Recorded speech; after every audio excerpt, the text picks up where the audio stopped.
विवेकानंद जयंती की 163वीं वर्षगांठ के अवसर पर मैं अपनी ओर से प्रदेशवासियों को, देशवासियों को बधाई देता हूं और स्वामी विवेकानंद के जीवन के विविध पक्षों को पूरे देश और दुनिया उनको चिर युवा के नाम से भी जानी जाती है।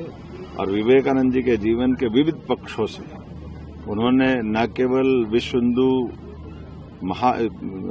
विश्व धर्म सम्मेलन में हिंदू धर्म की व्याख्या के आधार पर दुनिया के अंदर सनातन धर्म की संस्कृति का परचम लहराया था, बल्कि भारत के मूल गुण जिनके भरोसे से प्रकृति के साथ मानव जीवन की एकजुटता क्या होती है, वसुदेव कुटुंबकम की भावना क्या होती है, विविध प्रकार के दर्शन के आधार पर भारतीय विशेषताओं को दुनिया के अंदर उन्होंने प्रकट किया था।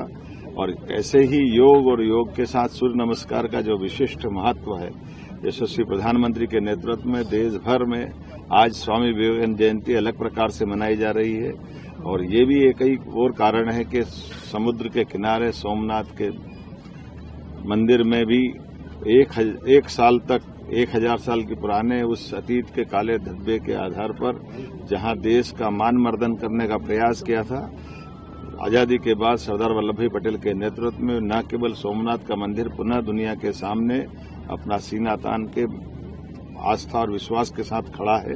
हमें गर्व है इस बात का कि आज स्वाभिमान के उस सूर्य का दुनिया दर्शन कर रही है यशस्वी प्रधानमंत्री के नेतृत्व में।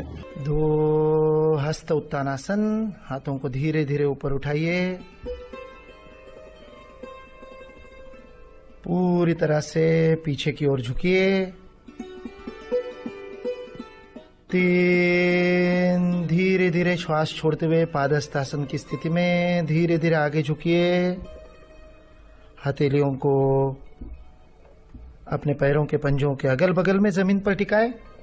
सिर को घुटने पे लगाने का प्रयत्न करें, जितना पास ले जा सकते हैं। श्वास को भरते हुए 4 अश्व संचालनासन। बाएं पैर को जितना पीछे ले जा सकते पीछे ले जाए। दायां पैर दोनों हाथों के बीच में, बाएं पैर का घुटना जमीन पर टिका हुआ। 5 दाहिने पैर को भी पीछे ले जाए, पर्वतासन की स्थिति। कमर पूरी तरह से ऊपर उठी हुई, एड़ियों को जमीन पर लगाने का प्रयत्न। नाभि की ओर दृष्टि। 6